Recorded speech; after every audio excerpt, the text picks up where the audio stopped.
Quelque part dans cette région du monde, ce serpent s'apprête à sauter d'un arbre de 27 mètres de haut. Non pas par suicidaire, mais parce qu'il peut voler. C'est la preuve que même les serpents se lassent du trafic terrestre. Oh, au fait, ce serpent, c'est ta mère. Et voilà, elle s'en va. Super. Tu as choisi le moment idéal pour éclore. Juste à temps pour assister à son vol sans issue vers des vacances sans enfant. Tu es maintenant seul avec tes frères et sœurs, sans aucune instruction pour la suite. Je déteste te l'annoncer, puisque tu ne sais même pas ramper, n'est-ce pas? Mais ta première leçon de vol commence maintenant. Et par leçon, j'entends une tentative de vol où c'est une course contre la montre entre ton instinct et la gravité. Et la deuxième place n'est pas envisageable. Tes frères et sœurs se portent volontaires comme pilotes d'essai. Ils vont te montrer comment faire. Bon, peut-être pas lui. C'est une façon de rencontrer le sol. Bon, je suppose qu'être né avec la capacité de voler ne signifie pas être né avec la capacité d'atterrir. Ce frère semble maîtriser les bases. Bon, tant pis. Autant le suivre jusqu'à cette branche. C'est un vrai Gigi Chapang, censé être ta position de départ, pas juste une pose spectaculaire pour ton dernier selfie. Et waouh, c'est ton tour maintenant. Tes muscles se tendent pour ta première compétition de plongeon. Sauf que le bassin fait environ 27 mètres d'air pur, et ton seul filet de sécurité est… Eh bien, il n'y en a pas. Pas de pression, mais ces points qui tournent au-dessus sont des aigles, et ils ne sont pas vraiment là pour t'accueillir dans le quartier. Apparemment, ce n'était pas déjà assez difficile. Mère Nature a vraiment le sens de l'humour aujourd'hui. Eh bien, jaune. Regarde ça. Tes côtes qui s'écartent viennent de te transformer en crêpe vivante, doublant ta taille. Tu fais cette danse en S dans les airs. Pas parce que tu paniques. Bon, peut-être un peu, mais c'était presque. Comme je le disais avant qu'on nous interrompe si brutalement, ces mouvements latéraux ne servent pas seulement à esquiver ses responsabilités. On nage dans les airs pour garder sa stabilité et changer de direction avec précision pour éviter les prédateurs et les obstacles. La physique est folle, votre corps commence instinctivement à ralentir à mesure que vous approchez de la branche cible. Heureusement, cet atterrissage doit être plus calculé qu'un mouvement de poitrine professionnel. Sauf qu'ici, échec et mat signifie la mort. Félicitations, vous n'êtes pas mort jusqu'ici. Mais remontons 20 millions d'années en arrière pour voir comment nous en sommes arrivés là. Vos grands-parents, à une époque où il y avait 1 million de personnes, n'étaient pas exactement les acrobates aériens que vous êtes aujourd'hui.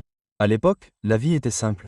Grimper aux arbres, manger des trucs, essayer de devenir de la nourriture. Pour se déplacer d'un arbre à l'autre, ils avaient deux options.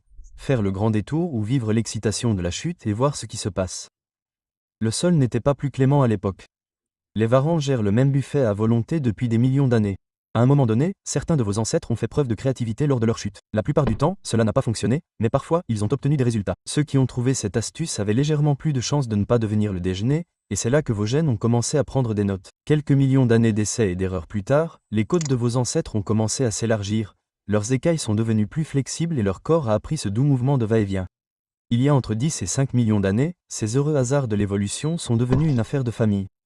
Ceux qui ne parvenaient pas à écarter leurs côtes ont vu leur branche généalogique élaguer, tandis que ceux qui maîtrisaient l'art de ne pas mourir ont continué à transmettre leurs gènes à la génération suivante.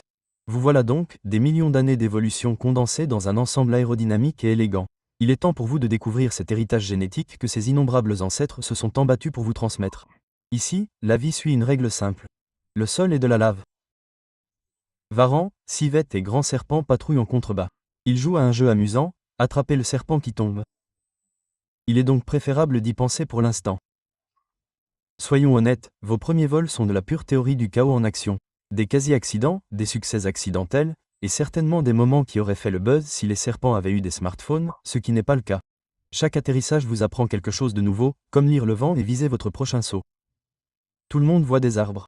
Les serpents volants voient un réseau d'autoroutes où chaque branche est une sortie et chaque brèche une voie express. Plus la branche est haute, meilleur est l'endroit. Du moins, d'après votre liste de contrôle immobilière actuelle. Mais contrairement aux agents immobiliers, vos concurrents n'hésitent pas à vous dévorer si vous vous approchez trop près de leur propriété. Et ici, chaque branche prometteuse pourrait cacher un prédateur affamé, il faut donc toujours rester vigilant. Après toutes ces acrobaties aériennes, vous commencez à avoir faim. Voyons ce qui vous attend. Lézards arboricoles, grenouilles, insectes. Malheureusement, vous, le conducteur de l'élevage, avez abandonné après avoir vu les 27 mètres de dénivelé. On dirait que vous allez devoir maîtriser l'art du libre service. Regardez ça, votre premier casse-croûte potentiel. C'est votre chance. Vous analysez d'abord votre point de départ, sachant que chaque branche offre une trajectoire, une exposition au vent et des angles d'attaque différents. Les conditions de vent, l'angle, tout est parfait. C'est le moment où tout cet entraînement mène. Votre corps s'aplatit dans une approche silencieuse et parfaite depuis le ciel. Pas de bruit de pas, pas de bruissement de feuilles, juste des compétences de ninja aérien pur. Et bien essayé, mais votre déjeuner est déjà dans un autre code postal. Quelques autres tentatives embarrassantes suivent, mais vous finissez par attraper quelque chose. Ce n'est pas grand-chose, mais ça fera l'affaire. Il est temps de retourner à la chasse aux branches premium, car les meilleures annonces de la forêt ne restent pas vacantes longtemps. Regardez qui d'autre a choisi la même branche. Attendez. Oh, c'est votre frère ou sœur de ce matin. Malheureusement, ils ne sont pas là pour fonder une entreprise immobilière familiale avec vous. Vous avez décidé de battre en retraite et, bon, il est temps de mettre à jour la liste de contrôle. Qui aurait cru qu'être lâche vous sauverait la vie? Vous choisissez plutôt cet endroit pour votre prochaine aventure. Cependant, quelque chose ne va pas. Mais quoi? Ouais, bien sûr. La gravité. Vous savez ce que toucher le sol signifie. Dommage que votre histoire semble s'arrêter ici. Wayne, apparemment, vous êtes si petit que ce géant vous a pris pour une simple branche tombée.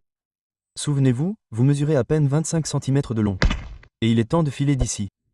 Votre corps et votre instinct savent quoi faire. Cryptez l'écorce avec votre ventre. Cambrez-vous en avant. Ancrez votre derrière. Recommencez. Regardez-vous aller, chevauchant ces crêtes microscopiques jusqu'en haut. Bien plus en sécurité ici. Quelle chance, aucun prédateur n'était à proximité pour voir votre erreur. La vue est bien meilleure d'ici.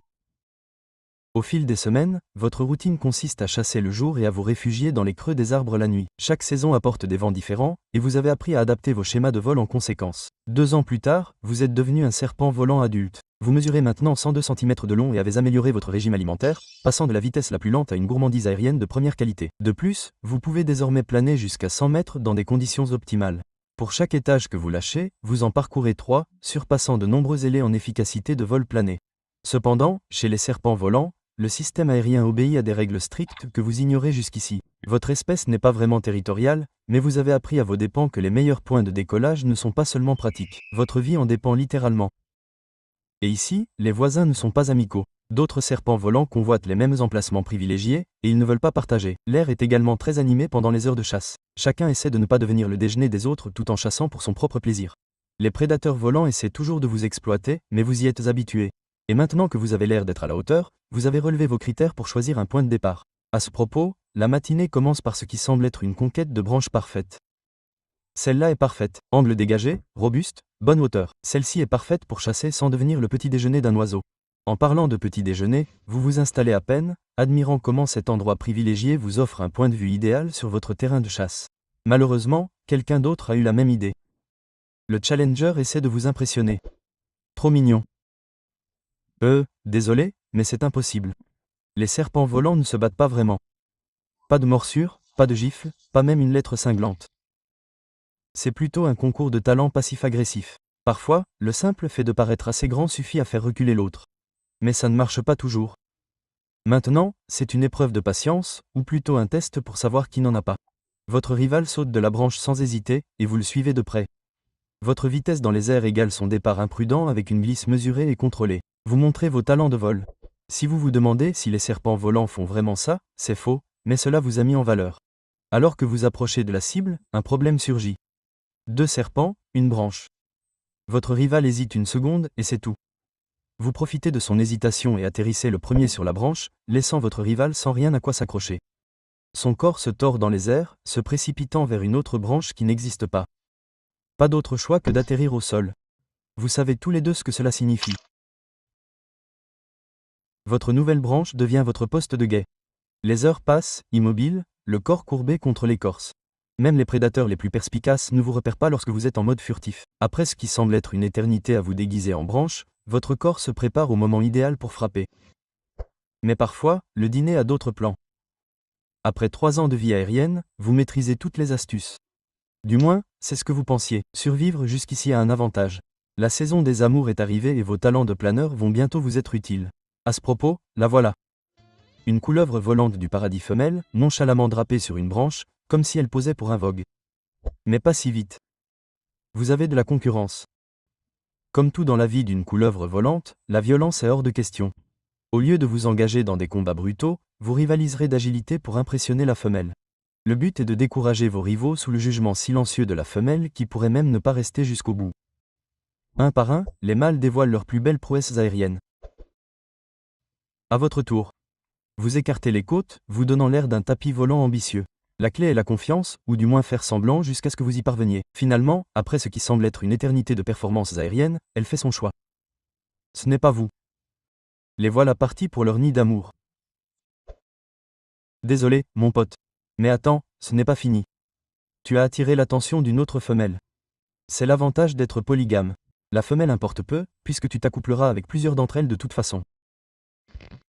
15 minutes plus tard, tes gènes sont sécurisés. Alors, tu fais exactement ce que ferait tout serpent volant responsable. Bientôt père, absolument rien et tu t'en vas. Mais supposons que tu sois une femelle et non un mâle. Tu es maintenant seul pour les 3 prochains mois à porter la prochaine génération d'acrobates aériens. Pendant cette période de grande vulnérabilité où tout ton héritage génétique est en jeu, tu as une brillante stratégie de survie, préservant tes expériences de mort imminente quotidiennes. Tu continues ta routine comme si de rien n'était, chasser, te prélasser et te déplacer dans la canopée tout en évitant les prédateurs. Avec un peu de chance, 3 mois plus tard, tu es toujours en vie et tes 12 œufs sont matures. Alors, tu te mets à la recherche d'un endroit sûr et caché. Cet endroit est parfait. Pendant les 20 minutes qui suivent, vous déposez votre couvée. Quel bonheur! Dans environ 2 mois et demi, vos petits vont enfin éclore, mais vous ne serez plus là pour les voir. Vous souvenez-vous de ce moment touchant où vous avez vu votre mère s'envoler juste après votre éclosion? C'était un mensonge. Ce n'était pas votre mère. Voyez-vous, les couleuvres volantes femelles n'ont pas la patience d'attendre 80 jours, et avant même que les œufs ne commencent à incuber, vous êtes parti. Et le temps file quand vous ne devenez pas la proie des oiseaux. Vous avez maintenant 8 ans de plus, et ces spectaculaires manœuvres aériennes ne sont plus tout à fait ce qu'elles étaient. Vos muscles ne forment plus ce J parfait comme autrefois. Vous vous souvenez de ces vols planés de 100 mètres? Maintenant, ce sont plutôt des sauts prudents entre les branches. D'après votre nouveau manuel de vol, plus les distances sont courtes, moins vous risquez de devenir le déjeuner de quelqu'un. Vos stratégies de chasse ont évolué. La bonne nouvelle, c'est que ces rainettes plus lentes ne vous voient pas arriver. La mauvaise, c'est que vous non plus. Les jeunes serpents ont maintenant pris possession des branches du penthouse, vous poussant aux étages intermédiaires. Mais le loyer est moins cher, et vos voisins sont pour la plupart des pics retraités et de vieux serpents volants, tout comme vous. Votre routine quotidienne consiste désormais à trouver l'endroit idéal pour une embuscade et à y rester. Non pas par stratégie de chasse comme avant, mais parce que vous n'avez pas le choix. Vous évitez désormais ces branches de chasse supérieures pour lesquelles vous vous disputiez autrefois, car la nouvelle génération n'apprécie pas vos techniques de vol plané à l'ancienne. La journée commence comme toutes les autres. Vous êtes une rainette particulièrement dodue sur une branche voisine. Le tir semble facile, juste un vol plané rapide comme vous l'avez fait des milliers de fois auparavant. Vous vous alignez pour le saut, vos muscles protestant à chaque mouvement. Le lancement démarre bien, jusqu'à ce qu'il ne fonctionne plus. Votre corps ne s'aplatisse pas correctement. Cette correction essentielle en plein vol arrive trop tard. Soudain, la branche cible semble très lointaine. La physique, votre vieille amie, est désormais votre pire ennemi. Alors que le sol se précipite à votre rencontre, vous ne pouvez vous empêcher d'apprécier l'ironie. Toutes ces années passées à esquiver les prédateurs et la gravité se révèlent être le chasseur ultime.